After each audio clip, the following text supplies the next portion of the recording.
Hello friend, welcome to my channel teaching aptitude official में। मैं जयप्रकाश कुमार आपका स्वागत करता हूँ। हम लोग आज पढ़ेंगे पियाजे का संज्ञानात्मक विकास। पियाजे थ्योरी पढ़ेंगे जो सीटीपी में आने वाले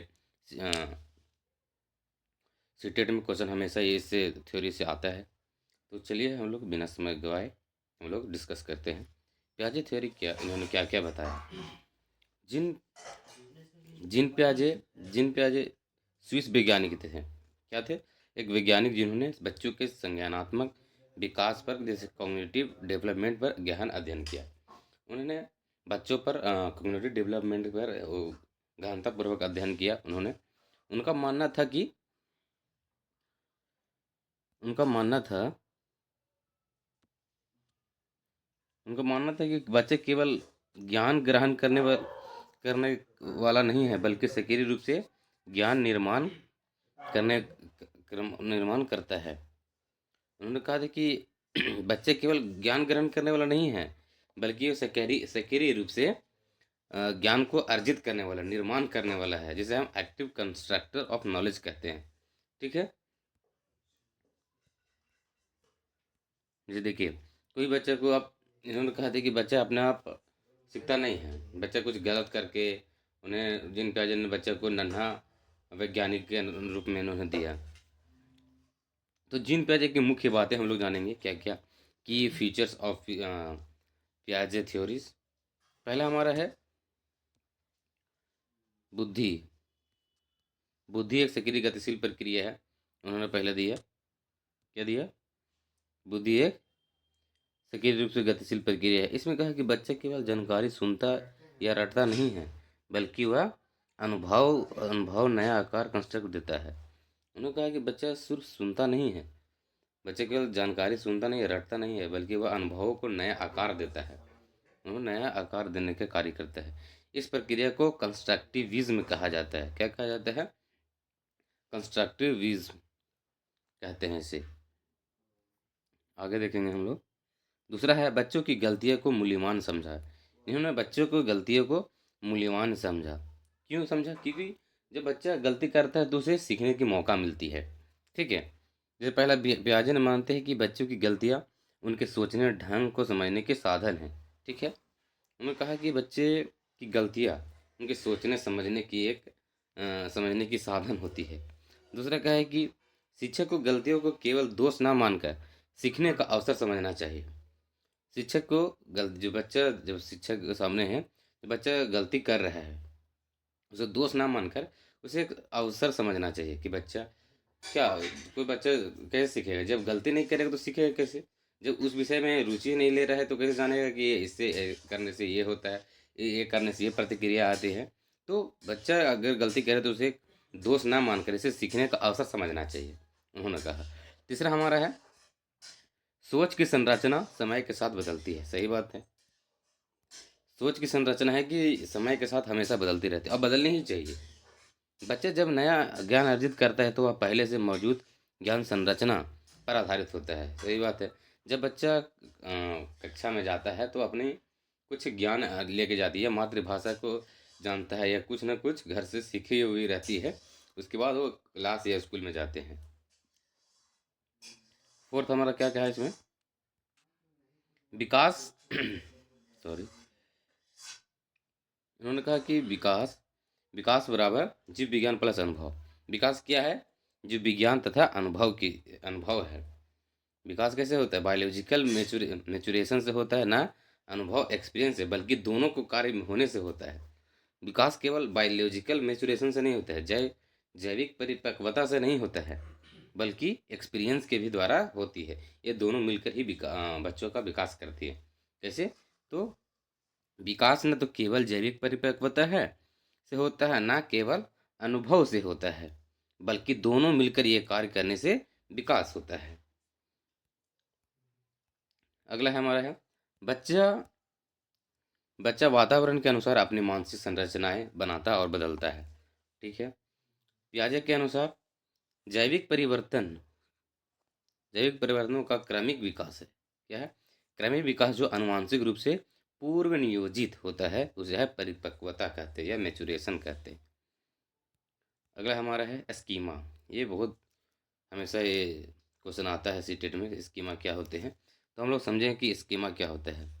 स्कीमा एक मेमोरी का कार्य करता है, जिस व्यक्ति को बालक में स्टोरेज होता है, जो स्टोर करता है, जो कक्षा में पढ़ाई होती है या किसी भी चीज़ को अपने माइंड में स्टोरेज करके उसे क्रमिक रूप से उसे यूज करना, ये क्या है, स्कीमा है। जैसे इन्होंने कहा कि स्कीमा एक मानसिक मानसिक ढांचा है या ज्ञान है, ठीक है। यह मेंटल फ्रेमवर्क है या स्ट्रक्चर नॉलेज है, जिसके द्वारा बच्चा अनुभव और वर्गीकृत माने कैटेगराइज करता है कि किस चीज़ को पहले यूज किया जाए, जिसके द्वारा बच्चे अनुभव तथा करता है, उन्हें समझने और कोशिश करता है। सरल शब्दों में जानेंगे ये क्या कहते हैं। सरल शब्दों में कि स्कीमा दिमाग के खाने मतलब फ़ोल्डर्स माने रखने की तरह होती हैं, जिनमें बच्चों चीज़ों को सहेजता है और व्यवस्थित करता है, और क्रमिक द्वारा किस चीज़ को पहले यूज करना है। जैसे हम लोग बीएड किए हैं, तो बीएड करने से पहले हम लोग पढ़े इतना, पढ़ने के बाद पहले एग्ज़ाम देना है, उसके बाद सीटेट देना है, उसके बाद हमें जॉब के लिए एक्टिव होना है। ये एक स्कीमा है, ठीक है। इसकी क्या क्या विशेषताएं हैं हम लोग जानेंगे। विशेषताएं में क्या है, पहला हमारा बच्चा अपने अनुभव और सूचनाओं को स्कीमा से व्यवस्थित करता है, ठीक है। बच्चा अपने अनुभवों और सूचनाओं को स्कीमा में व्यवस्थित करता है। स्कीमा उम्र और अनुभव के साथ बदलते और विकसित हो रहते हैं। अगला है, हर नया अनुभव बच्चा अपने किसी न किसी स्कीमा को जोड़ने की कोशिश करता है। अब हम जानेंगे हम लोग पियाजे की दो प्रक्रियाएं हैं। पहला हमारा अनुकूलन, जिसे हम अडेप्शन कहते हैं। अडेप्शन के बारे में समझते हैं कि अडेप्शन क्या होता है, अनुकूलन क्या होता है। बच्चा वातावरण के साथ तालमेल या जिस परिवेश में रहता है उसको एडजस्ट करना सीख जाए या समायोजन करना सीख जाए, उसे हम एडेप्शन कहते हैं। ये सीधे सीधे अनुभव और जानकारी सीधे अनुभव और नई जानकारी को समझने से जुड़ा है। इसके दो भाग होते हैं। चलिए, दो भाग हम लोग कौन कौन से है। पहला है आत्मसात करना, जिसे हम स्टिमुलेशन कहते हैं। क्या कहते हैं, पहला हमारा है आत्मसात करना, जिसे हम स्टिमुलेशन कहते हैं। जब बच्चा नई चीज़ों को पहले से बने स्कीमा को फिट करता है, यानी बिना नया ढांचा बनाए पुराने ढांचे में ही नई जानकारी समा लेना, उसे हम आत्मसात करना कहते हैं या एसिमिलेशन कहते हैं। उदाहरण से समझेंगे। बच्चा पहली बार नया सैंडविच खाता है और उसे भोजन के पुराने स्कीमा में डाल देता है। कहते हैं जैसे सैंडविच पहले के नहीं खाया है, पहले भोजन किया है, फिर सैंडविच सोचता है कि ये एक सैंडविच है, ये खाना का एक ही रूप है, ऐसे मानता है। यानी उसने सोचा कि ये भी तो एक खाने वाली चीज़ है, जैसे मैंने पहले खाई थी, ये ऐसा समझती है। दूसरा है एकोमोडेशन, जिसे हम समायोजन कहते हैं। एकोमोडेशन, जब नई जानकारी पुराने स्कीमा में फिट नहीं होती है, तो यह बच्चा ये तो पुराने स्कीमा को बदलता है या नए स्कीमा को बना लेता है। उदाहरण से समझेंगे इसको कि पहली बार टैको खाता है, अब वह सोचता है सैंडविच जैसी तो है, टैको खाता है सैंडविच जैसा ही होता है, खाता है वह, अब वो सोचता है कि सैंडविच जैसी तो है लेकिन कुरकुरी है, अलग है। इसलिए बच्चा नया स्कीमा बना लेता है कि टैको कुरकुरी खाने वाली चीज़ होती है। अगला है हमारा संतुलन, जिसे इक्विलिब्रेशन कहते हैं, ठीक है। बच्चा हमेशा संतुलन बनाए रखना चाहता है, लेकिन जब नई चीज़ पुराने स्कीमा से मेल नहीं खाती है, तो वह असमंजस में आ जाते हैं। फिर वह असिमिलेशन एकोमोडेशन के माध्यम से वह अपना स्कीमा बदलता है, फिर से वह संतुलन पा लेता है। दूसरा हमारा है संगठन। पहला हमारा था अडप्शन, दूसरा हमारा है संगठन, ऑर्गेनाइजेशन। बच्चा केवल नए स्कीमा नहीं बनाता, बल्कि नए और पुराने स्कीमा को जोड़कर एक जटिल संज्ञानात्मक प्रणाली बनाता है। उदाहरण से है, भोजन एक बड़ा स्कीमा है, इसमें वह टैको बर्गर पिज्ज़ा सभी को अलग अलग रूप में स्कीमा के रूप में जोड़ता है।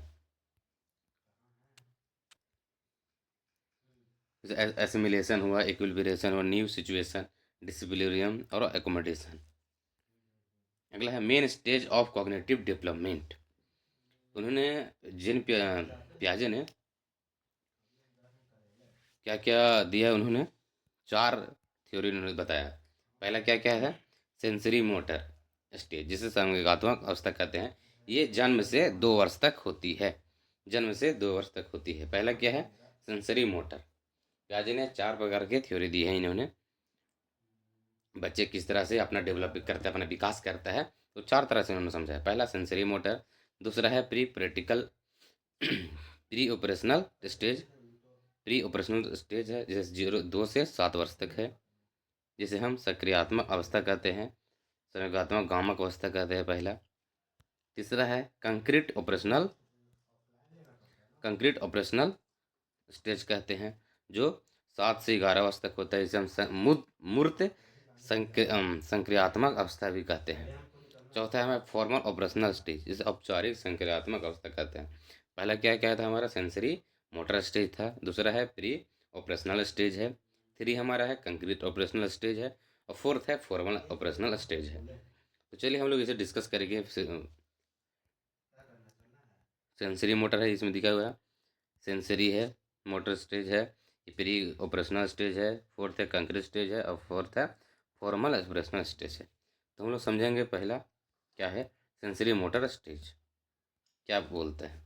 संवेगात्मक गामक अवस्था, जीन पियाजे के अनुसार संज्ञानात्मक विकास की शुरुआत शैशवावस्था से होती है। कैसे होती है शैशवावस्था से? शैशवावस्था से होती है, और इस अवस्था में शिशु अपनी दुनिया को इंद्रियों और शारीरिक क्रियाओं को एक्शन क्रियाओं के माध्यम से समझता है।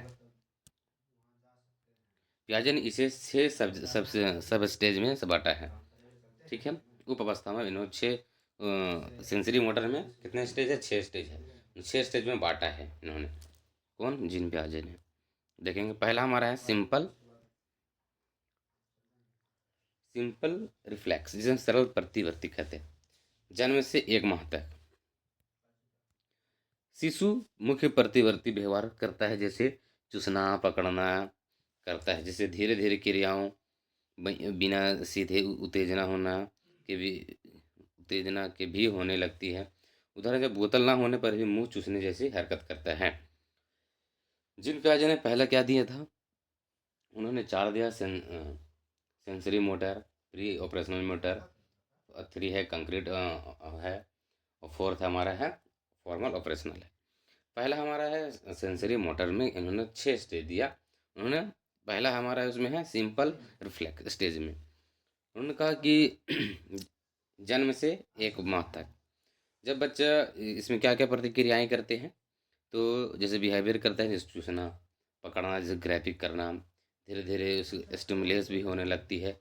जब बच्चा दूध बोतल से पीता है, अगर उसको हटा दिया जाएगा बोतल, तो वो चूसने जैसा वो हरकत करता है, सोए हुए रहता है। दूसरा इसमें है प्रथम आद्य प्राथमिक आवर्त प्रतिक्रियाएं, first habit and primary circular reaction. 1 से 4 माह तक का क्या क्या ये प्रतिक्रियाएं बच्चे लोग करते हैं। पहला है रिफ्लेक्स, धीरे धीरे आदत में बदल जाते हैं। अब बच्चा चूसना तभी नहीं करेगा जब बोतल हो, बल्कि बिना कारण भी कर सकता है।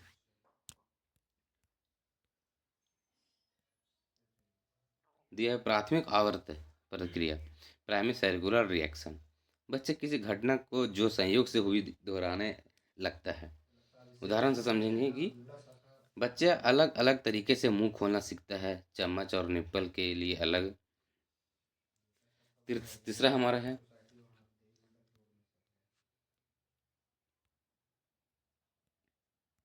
है द्वितीयक आवर्त प्रतिक्रिया, सेकेंडरी सर्कल रिएक्शन। ये 4 से 8 माह तक होते हैं। बच्चा वस्तु केंद्रित हो जाता है, वह बार बार वही काम करता है जो उसे मज़ेदार लगता है। ठीक है, उदाहरण से समझेंगे इसको, हाथ हिलाकर बार बार घंटी बजाना।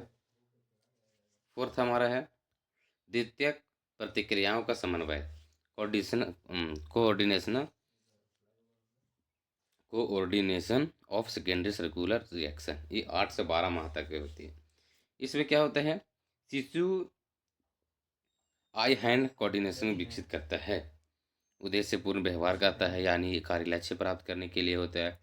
ऑब्जेक्ट परफॉर्मेंस की शुरुआत, अब बच्चा समझने लगता है कि वस्तु सामने ना हो तो तब अस्तित्व में है। जैसे उदाहरण से समझेंगे कि खिलौना कपड़े के नीचे छुपा देने से उसे खोज लेना, बच्चा वो खुश हो जाता है। 5th हमारा है तृतीयक आवर्त प्रतिक्रिया, टेरिटरी सर्कुलर रिएक्शन। ये 12 से 18 माह तक का होता है। बच्चा क्यूरियोसिटी ऑफ नोवेल्टी दिखाता है, वस्तुओं के नए नए प्रयोग करता है और समस्या समाधान प्रॉब्लम सॉल्विंग में बेहतर हो जाता है। उदाहरण में है कि बच्चा घंटी के हाथ से बजाता है और फिर डंडी से मारकर भी बजाना सीखता है। सिक्स्थ हमारा है, सिक्स्थ स्टेज है योजना का आंतरिकरण, इंटरनलाइजेशन ऑफ स्कीम्स। ये 18 से 24 माह तक होता है। बच्चा सिंबल का प्रयोग करने लगता है, यानी मानसिक प्रतिरूप बना लेता है। विलंबित अनुकरण, बच्चा देखी हुई क्रिया को याद करके बाद में दोहराता है। जैसे माँ किसी मोबाइल से फ़ोन से बात कर रही है, माँ माँ से देख ली हो, तो बाद में वो अनुकरण करती है, मोबाइल में हाथ रख लेगी, ऐसे हेलो हेलो करते रहेगी, अगर माँ के अनुपस्थिति में भी कर लेती है। फिर उदाहरण समझो, बच्चा देखता है कि दोस्त गुस्से में है, चीज़ फेंक रहा, तो अगले दिन वैसा ही करता है। अगला हमारा है पूर्व प्री ऑपरेशनल। पहले हमने देखा, हमने क्या देखा पहले, सेंसरी मोटर देखे थे पहले हम लोग। अभी दूसरा हम लोग देखेंगे प्री ऑपरेशनल स्टेज, देखेंगे क्या देखेंगे, प्री ऑपरेशनल स्टेज। इसमें वायु सीमा कितना है, 2 से वर्ष होता है। उसमें कितना था, सेंसरी मोटर में कितना था हमारा, वो था 0 से 2 वर्ष तक था, ठीक है। इसमें कितना है,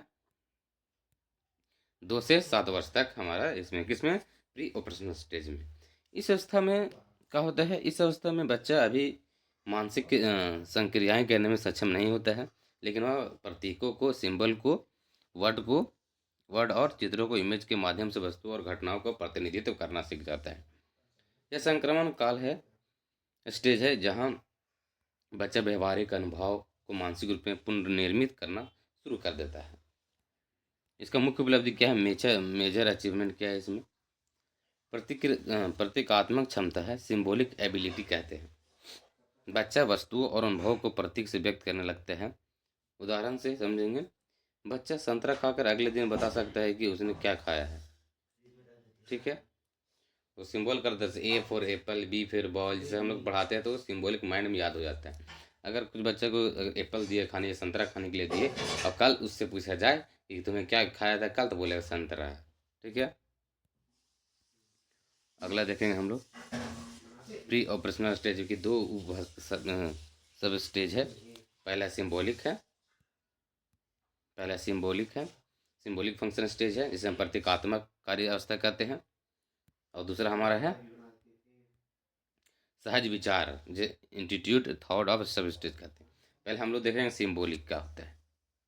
सिंबॉलिक में होता है कि इस अवस्था में बच्चा मानसिक रूप से उन वस्तुओं का प्रतिनिधित्व करता है जो सामने मौजूद नहीं है, ठीक है। मुख्य विशेषता इसमें क्या क्या है, बच्चा अनुभव के आंतरिक छवि बनाकर उन्हें शब्दों को व्यक्त करता है, ठीक है। मेक बिलीव प्ले कहते हैं, काल्पनिक खेल कहते हैं। दूसरा है, शुरुआत में यथार्थवादी खिलौने से खेलता है, जैसे खिलौना, टेलीफोन के बात करना। बाद में कल्पनाशीलता बढ़ती है, जैसे लड़की लकड़ी के टुकड़ों को फोन मान लेना, चित्र बनाना। 2 वर्ष में स्क्रिबलिंग से शुरुआत होता है, 3 वर्ष में पहचानने योग्य आकृति होती है, आवाज़ों के साथ अधिक जटिल और यथार्थपूर्वक चित्र होती है। फोर्थ हमारा है प्रतीक और वास्तविक दुनिया का संबंध, सिंबल और रियल वर्ल्ड रिलेशन। छोटा देखेंगे, छोटा बच्चा यह समझने में कठिनाई महसूस करता है कि एक चित्र या मॉडल, एक चित्र या मॉडल असली वस्तु भी प्रतिनिधित्व कर सकता है। इसे डुअल रिप्रेजेंटेशन कह सकते हैं। इसे क्या कहते हैं, डुअल रिप्रेजेंटेशन कहते हैं। दूसरा हमारा है इंट्यूटिव इंट्यूटेटिव थॉट ऑफ सब स्टेज कहते हैं, मतलब सहज विचार अवस्था। ये 4 से 7 वर्ष तक की होती है। इस अवस्था में क्या होती है, इस अवस्था में बच्चे बहुत क्यों वाले प्रश्न पूछते हैं, मतलब कि कहीं जा रहे हैं तो तार गिरा हुआ है या पेड़ बना हुआ है या कुछ ऐसा चीज़ दिखा हुआ कि बच्चा कहेगा कि क्यों क्यों ऐसे लटका हुआ है। गाड़ी चल रही है तो बोले क्यों गाड़ी चल रही है पापा, ऐसे करके क्वेश्चन पूछते हैं। हमेशा बोलेगा आसमान क्यों नीला है, हम बड़े कैसे होते हैं, ऐसे करके क्वेश्चन हमेशा, वाई वाले क्वेश्चन हमेशा बच्चा ये इसमें पूछता है 4 से 7 वर्ष में। इसका मुख्य विशेषता है कि प्राथमिक तर्क ने प्रिमिटिव रीजनिंग, बच्चा अपने ज्ञान का विश्वास करता है लेकिन स्रोत नहीं जानता, ठीक है। इसका लिमिटेशन जानेंगे, बच्चा क्या नहीं कर पाता है। पहला हमारा है अंत अहं अंतर केंद्रित सोच, मतलब कि बच्चा अंतर को अंतर केंद्रित सोच नहीं डेवलप कर पाता है। जैसे कि किसी भी दृष्टिकोण से बच्चा केवल अपने दृष्टिकोण से सोचता है। ठीक है, पियाजे का थ्री माउंटेन प्रयोग भी इसमें किया गया था। दूसरा है एनिमेटिक थिंकिंग, जिसे परिणामवादी सोच कहते हैं। बच्चा निर्जीव वस्तु को जीवित मानता है, जैसे सूरज मुस्कुरा रहा है। जैसे बच्चा कोई अगर गिर गया, ठीक है, जमीन पर गिर गया, तो माँ लोग बोलते हैं कि अरे बच्चे को गिरा दिया, तुम्हें मौत मारेंगे, ऐसे करके मारने लगता है कि मारेंगे तुमको। जमीन कोई बोलता है मिटना, तो वो हंसने लगता है। क्यों? बस होता है सजीव और निर्जीव में वो अंतर नहीं कर पाता है। ठीक है। तीसरा है लैक ऑफ कन्वर्जेशन कंजर्वेशन, संरक्षण की कमी। बच्चा यह नहीं जान समझते कि वस्तु की मात्रा बदलती नहीं है, चाहे आकार या पात्र बदल जाए। अगर हम किसी वस्तु को ऐसे करके रखा हुआ 3 बोतल, 2 बोतल में, और एक ही मात्रा में है रखा हुआ है, सेम क्वांटिटी में रखा हुआ है, उसे बड़ा में ऐसे करके रख दिया जाए, तो बड़ा हमेशा बड़ा को ही पकड़ना चाहता है। बच्चा हमेशा बड़ा चीज़ को ही पकड़ता है। ठीक है, जो बड़ा है उसमें सोचता है कि ज़्यादा है। जैसे हम लोग कभी होता था, पापा लाते थे कुछ सामान वामान और खाने वाने के लिए, जो बड़ा चीज़ रहता तो झपट्टा उसी में मारते थे कि हम बड़ा चीज़ है बहुत ज़्यादा होगा। तो एक एक ही क्वांटिटी रहता था और उसका स्ट्रक्चर बदल जाता था। फोर्थ हमारा लैक ऑफ हेरेकल क्लासिफिकेशन, वर्गीकरण की कमी। बच्चा वस्तुओं को मुख्य वर्ग और उपवर्ग में बांटने का असफल रहता है। उदाहरण में जैसे 12 पेंसिल है, 8 पेंसिल पीली है, 4 लाल है। जब पूछा गया तो ज़्यादा पेंसिल कौन सा है, तो बोलेगा ज़्यादा पीली पेंसिल है, तो बच्चा कहेगा ज़्यादा पीली पेंसिल है। ठीक है।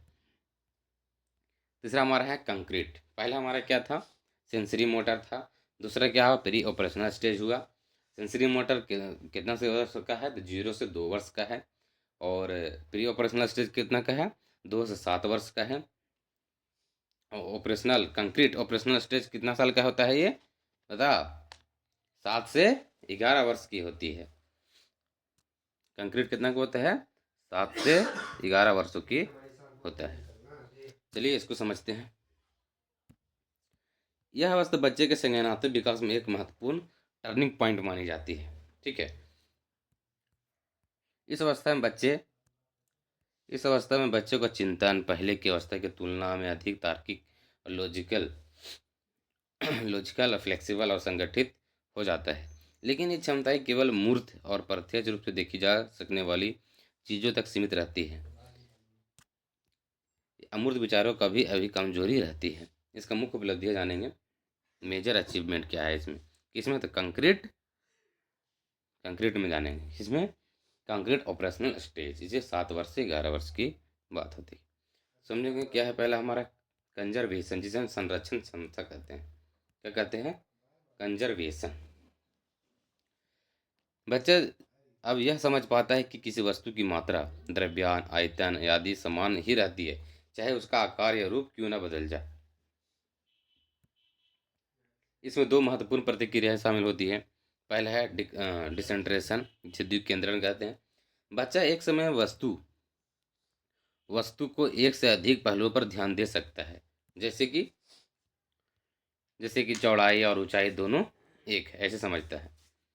दूसरा हमारा है रिवर्सिबिलिटी, जिसे उलटलेता कहते हैं। जब बच्चा कल्पना कर सकता है कि अगर वह हम वस्तु को उसकी पूर्व स्थिति में लौटा दे तो यह मात्रा वही रहेगा। जैसे हम बर्फ को हम पानी में बदल सकते हैं, पानी को बर्फ में बदल तो उसका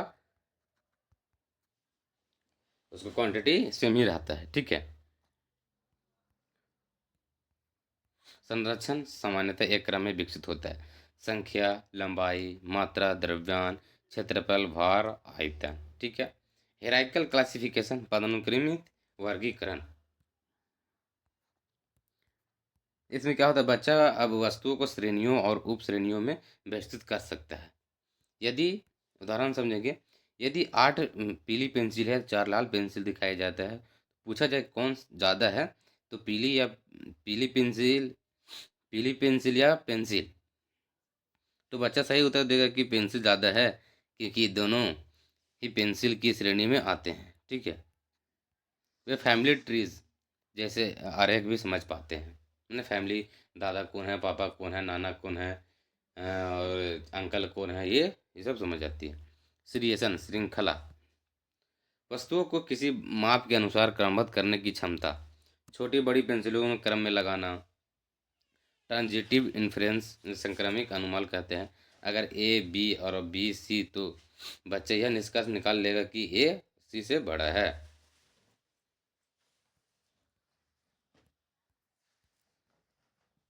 स्थानिक तर्क क्षमता, जिसे हम स्पेशल रीजनिंग कहते हैं। इसमें बच्चा जब दिशाओं, दूरी और नक्शे को समझने लगता है, वे मेंटल रोटेशन कर सकते हैं, यानी किसी वस्तु को, नक्शे को मन ही मन घुमाकर दूसरे के दृष्टिकोण से देख सकते हैं। दूसरा हमारा है, उनकी नक्शा बनाने और पढ़ने की क्षमता अधिक सटीक और संगठित हो जाती है। जैसे इस तरह बताया गया कि बच्चे अनुक्रमित से सजा सकते हैं, छोटा बड़ा, उसको इस तरह से सजाने के लिए। फोर्थ हमारा है फॉर्मल ऑपरेशनल स्टेज, औपचारिक संक्रियात्मक अवस्था। इस अवस्था में लगभग 11 वर्ष से आगे होती है, 11 वर्ष से आगे होती है। इसमें मुख्य विशेषता क्या क्या होती हैं? एब्स्ट्रैक्ट थिंकिंग ज़्यादा होती है, जिसे अमूर्त चिंतन कहते हैं। इसमें क्या होता है कि बच्चा अमूर्त केवल मूर्त वस्तुओं पर निर्भर नहीं रहता, वह सामान्य और तार्किक नियम बना सकता है। दूसरा है हाइपोथेटिकल, डिडक्टिव और रीजनिंग होती है, जैसे अनुमानात्मक और निष्कर्षणात्मक तर्क होते हैं।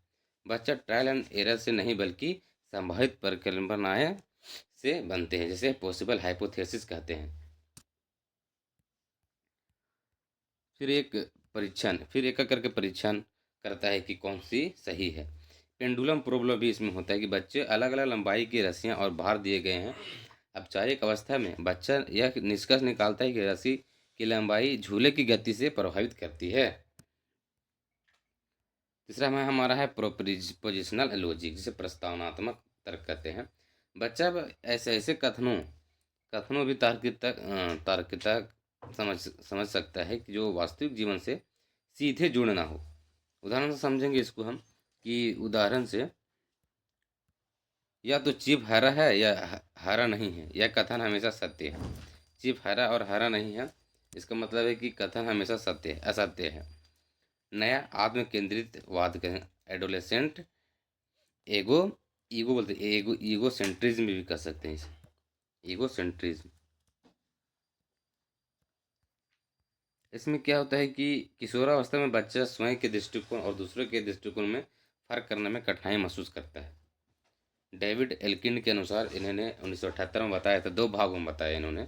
इमेजिनरी ऑडियंस, जिसे काल्पनिक दर्शक कहते हैं, इमेजिनरी में समझेंगे। दूसरा था पर्सनल फेबल, जिसे व्यक्तिगत मिथक कहते हैं। हम लोग पहले समझे कि इमेजिनरी ऑडियंस क्या होते हैं, दर्शक क्या होते हैं, इमेजिनरी काल्पनिक दर्शक क्या होते हैं। बच्चा महसूस करता है कि हर कोई उसी पर ध्यान दे रहा है, इसलिए वह अपने रूप, रंग और लोगों की राय में अधिक संवेदनशील हो जाता है। दूसरा हमारा है पर्सनल फेबल, व्यक्तिगत मिथक। बच्चा खुद को विशेष या यूनिक और कभी नष्ट न होने वाला इनक्रेडिबल समझता है, इसलिए लापरवाह व्यवहार से हो सकता है। मुख्य आलोचना हम लोग समझेंगे। क्रिटिज्म, मेन क्रिटिज्म, उम्र का अनुमान गलत है, रॉन्ग एज एजिप्शन। इसमें क्या होता है कि शोध से पता चलता है कि बच्चा का संज्ञानात्मक कॉग्निटिव कौशल और संकल्पनाएं द्वारा बनाए गए समय से पहले सीख लेता है। शोध से पता चलता है कि बच्चे कोई संज्ञानात्मक कॉग्निटिव, जैसे कौशल, संकल्पनाएं, कॉन्सेप्ट और पियाजे द्वारा बताए गए समय से पहले ही सीख लेता है। तो ट्रेनिंग प्रोग्राम में से बच्चे कुछ कॉन्सेप्ट जल्दी सीख लेते हैं। इसका मतलब है कि पियाजे ने स्टेज बहुत कठोर और ओवर सिंप्लीफाइड माने गए हैं। दूसरा है कि हमारा स्वयं जनन विकास पर संदेह, question on self generating development. इसमें क्या होता है कि पियाजे मानते थे कि कॉग्निटिव डेवलपमेंट अपने आप होता है। क्या बोलते थे, इसमें बच्चा अपने आप कॉग्निटिव डेवलपमेंट होता है। लेकिन शोध के समय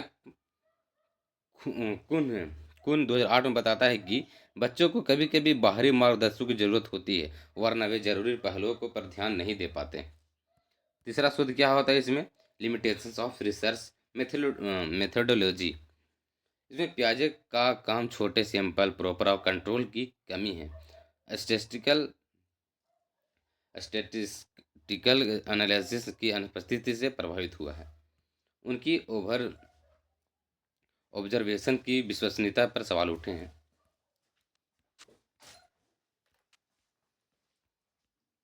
फोर्थ हमारा है कि सांस्कृतिक प्रभाव की अनदेखी, नेग्लेक्ट ऑफ कल्चरल और सोशल फैक्टर बताए हैं। इन्होंने कहा कि पियाजे ने विभिन्न संस्कृति और सामाजिक समूहों का प्रभाव नहीं माना है। इन्होंने आलोचना की कि जैसे पियाजे ने बताया कि मुख्य आलोचना बताया कि बच्चे अपने आप सीख सकते हैं और इसे बाहरी इन्वायरमेंट से ज़रूरत नहीं पड़ती है। ये कहना गलत है कि नहीं होनी चाहिए। जिन पियाजे पर इन्होंने कुछ कुछ आलोचना बताया है, और जैसे वाइगोत्स्की ने बताया कि संज्ञानात्मक के साथ साथ सामाजिक जुड़ाव भी बहुत ज़रूरी है। ये सब के बारे में इन्होंने बताया। तो हमने जिन पियाजे का थ्योरी हमने समझा कि बच्चे संज्ञानात्मक बच्चे का विकास किस तरह होता है, तो फोर्थ स्टेज में होता है। पहला हमने बताया था क्या, सेंसरी मोटर स्टेज, ये 2 वर्ष से 0 से 2 वर्ष की एज में होती है। और दूसरा क्या बताया, प्री ऑपरेशनल स्टेज होता है, ठीक है, इसमें 2 से 7 वर्ष का होता है। तीसरा है कंक्रीट ऑपरेशनल स्टेज है, ये क्या 7 से 11 वर्ष का होता है। फोर्थ है फॉर्मल ऑपरेशनल स्टेज होता है, जो 11 वर्ष से और ज़्यादा हो सकती है। तो आज हम लोग का पियाजे थ्योरी समाप्त होता है। So thank you, all the best इस चैनल में बने रहने के लिए। जो इस चैनल में नए हैं वो सब्सक्राइब जरूर कर दे और चैनल को लाइक एंड कमेंट जरूर करें कि कैसा वीडियो बना इसके द्वारा। और हम लोग देखेंगे नेक्स्ट वीडियो में वह गोत्सिकी का हम लोग वीडियो आगे समझेंगे कि उन्होंने क्या क्या कहा सामाजिक सांस्कृतिक विकास में। बस सोशल कल्चरल थ्योरी हम लोग समझेंगे उन्होंने क्या बताया। सो ठीक है, thank you, all the best.